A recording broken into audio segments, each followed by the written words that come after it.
What's up, world? This is SimRenewal with another video. Well, today we're moving over to the No Jumper podcast just so we can have this dialogue, y'all.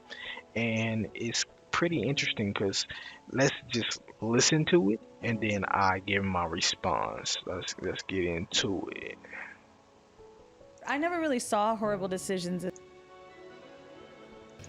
Like, I really enjoyed the Kevin Samuels interview we did, but I just can't listen to another evaluation of another woman's dating situation. Like, You over. had Kevin Samuels on? Yeah, and I I think friends. he's a terrible person. Okay, we can talk about that, but I just have a lot of friends who like watch this shit over and over, and I'm like, bro, at a certain point, don't you feel like you've just learned enough about like unhappy women who are like having a hard time dating? It's not.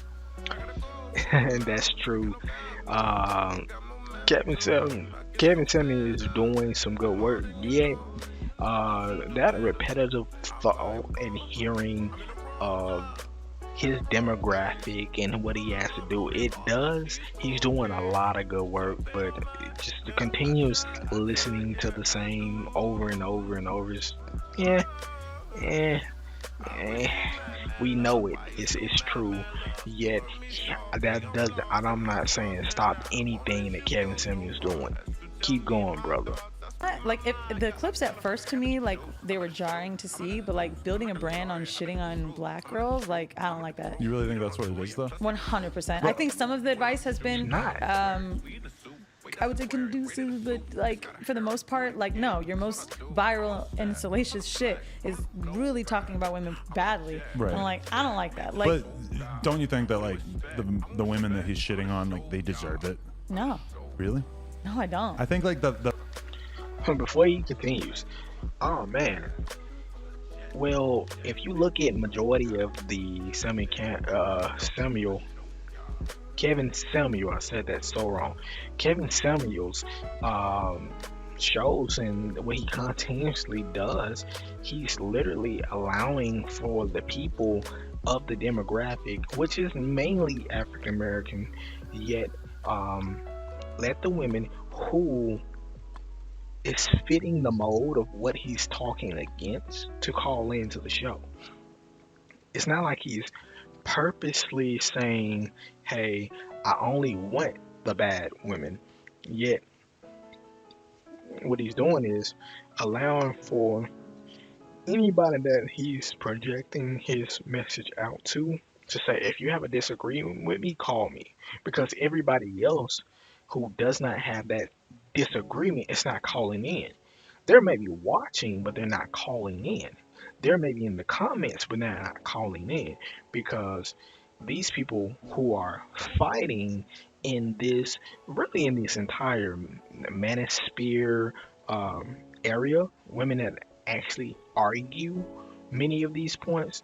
I won't say all of them, but many of them are the that model of what the men are mostly talking about. So yes, you feel offended that he's talking about the your model, what you are, how you carry yourself in most cases, and you just don't like it. So that's why you respond the way you do. But let's keep going in this one. the point that I was so easily able to call from the Kevin Samuels thing was just like, these women are being raised to not understand what the fuck is going on. Like, they just really Telling think girls they're fat, looking like a linebacker, shit like that. Like, that's fucking nuts. the women that he says that to are the women who True. think that they're gonna If they get are. some. Like, I've seen these women who are like 300 pounds saying that they deserve a guy who's making, you know, $1 million a year and shit. And it's like, that's not gonna happen for you. Like, you are crazy for thinking that this is how the world works. And for him to have to even tell them that is pretty shocking to me. Yep. It's just shocking to watch him speak that way because I don't really see the caliber of woman he could get. Like, Honestly. I don't find But him. why does it have to go to that right away? I think that Okay, yeah. Okay, that's a deflection. That's a ultimate. That's a deflection from the response that he gave. Because let's be real, him talking about the factual truth of, let's say, if you're looking at, we're looking at two different people. We're looking at, she's looking at me, I'm looking at her. If We make the number 10, and she's the O. Would it be wrong to call her a linebacker? She makes the 0 in the 10. The joke is that I'm a stick and she's real thick. So people are going to laugh at us while we're out together anyway. So a blunt, honest response to say, "Baby girl, you need to trim it down. You look like a linebacker, but you expect this high class, classy man with all these things to give things to you. Obviously, from just looking at you, you don't take care of yourself. So why do you want somebody to take care of you?" That's effectively what he's saying in the most blunt way. Now, do I agree with how Kevin Samuel discussed and kind of says stuff? To each person on their platform, they have the right to speak the way they choose to speak, as long as they get their message across. So, with that being said, however Kevin Samuels get his words across to people, that's how he does it in the most effective way. Blunt honesty, slightly or very rude honesty is still honesty. We're in a world, we're in a notion, we're in a society that worries so much of how you say something compared to what is being said. You have 4, 5 kids and you're overweight and you got nothing going for you. Why do you expect some white knight? Because that's what it really is. You're expecting from a fantasy world for your hero on the Pegasus to come in, flying in to get you and save you from your life. Your decisions, where does accountability fit in and make you realize that you don't deserve what you want? You as a human being do not deserve the best in life. You as a human being that puts in the work to work towards getting the best in life deserve the outcome of your hard labor. Let me say that again. You as a human being do not deserve anything amazing in life. You as a human being who puts in the work deserves the outcome of your hard labor. So that for men is when he works and builds himself to be somewhat of success, being successful, being fit, being attractive, being all these things. He should be able to decide what he wants when it comes to what he wants from a woman. Let's keep going. And you could barely be eloquent. Right. Like, don't tell me that I deserve a person who looks like this when, like, Kevin Samuels and 6.5, Donald 7. Trump is not the Right, same but thing. the thing about Ken Samuels is that it's not about him. It's like, number one, like, yes, he dresses nice and he came in here with an attractive woman and stuff. So he's doing what he can to paint the picture. But I think that the main thing that his content points out is just how women have had their hand held through life so much and are so not used to being told what's real. And on the other hand, it's like, if you're a fat dude who's ugly and is not going to get any pussy, I mean, it's just, the world is lining up to let you know that you ain't shit. And a lot of these women, they fat figure guys it, get fucked. That's but not true. They figure it out at like 35 that they're just not, the world is just not as accommodating as they've been told their whole life. And now we have Kevin Samuels to let them know. And I think that he's actually doing important work. I can't wait for Dr. Umar to get his ass. I really hope they get him. But Dr. Umar's living in a fantasy world. Kevin talks about real shit. How is Dr. Umar in a fantasy? Because he kind of relies on these like fake arguments too of being like, you say mean things to black women. It's not really about No, them. Dr. Umar is like way deep. Mind you, he's super homophobic, and I can't even believe I'd be sticking up for him like this. But like, Right. I have really seen Dr. Umar for the good in what he's taught people about blackness that I fuck with him for it. I think like when I'm making the Dr. Umar Kevin Samuels joke, I really just want someone to see Kevin Samuels. Like I want to see someone really tell him about himself because I think he needs that. I'm not that person to do that. You're not that person to do that. But Dr. Umar, I think it really tear his ass the fuck up.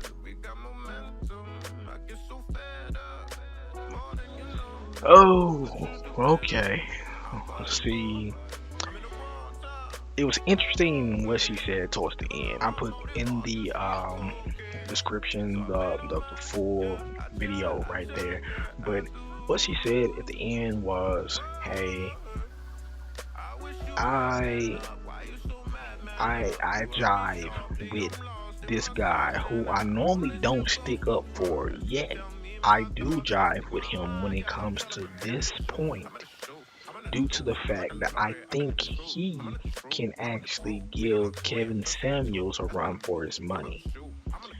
And Kevin Samuels, what I've seen of him is he's been very like straightforward and direct with men and females. The thing is, he blew up on how he speaks to women due to the fact that yes, hand holding women throughout their lives, little girls. We pacify little girls. We tell little girls that things that normally would be harsh said to boys soft to a little girl, because we don't want to mess up and remove her innocence, or remove we're trying to preserve that little girl in her as long as possible. But for guys, we kind of push them out towards the world to accept the reality. So that in itself is an aspect that, from parental down and raising of children, we don't raise women to accept the world as is. So when they get into the world and they're constantly hit with the harshness of the world, it's very hard for them to truly understand that this, what you believe, the fantasy stories, the marketing, and the consumerism that has been geared towards you about the fantasy, yo, it's not gonna work out that way. And it has been, let me go ahead and say it, it has been aired to guys as well, where they put in a whole lot of work to get the young lady who does not want them, because of the fact of what they've been shown. And what they've been shown is, I work on myself hard enough to get a specific woman, not a specific type of woman, a specific woman, and one day she's gonna love me for who I am. And one of the worst things for most guys are, you work so hard to get said woman and realize after you get her that it wasn't worth it. It wasn't worth it. And you can't take it back. You get it. Um, Normally it takes the man longer to realize that that fantasy wasn't real, and by that time he's made his life a little bit harder. So I'm just simply saying that was very odd for her to pretty much bash all of what Kevin Samuels does, and it's really constantly roots down to African American women do not like to see an African American man talk harshly to African American women, because that is a way of saying that you don't vibe with none of us sisters, and you strive off of talking bad to all of us sisters, and seeing all the people that bag and agree with your mindset. It's just showing how toxic African American men are to African American women, and that's not the case. It's literally, this man is taking up the mantle to do what most men would not in the African American community, is be directly, bluntly honest to African American men, I mean African American women, who has already made it past that threshold, and their lives are not as good as they wished it would be, yet they don't have the answer to it, so they're still believing the fantasy. Just realize that most of these women lives are not good, not happy, yet still going into that fantasy, now rolling up to 35, 40, 45, trying to say, what's happening, where's my man? And that man is not showing up, and your choices dwindle. And If you really get to 45, and even if you manage to get a man between that time period, look back through your life from the point of 18 to 45, and then really start thinking about all of the opportunities you had. And is the person that you settled with, and this is the time when we say settle and we mean really mean like dating down or accepting lower. Did you settle with the person at 45 that you would never have chosen between the ages of 18 to 29? Let's give it 29. Would you have not chosen that individual? That's all I gotta ask, and all I say. All right, peace.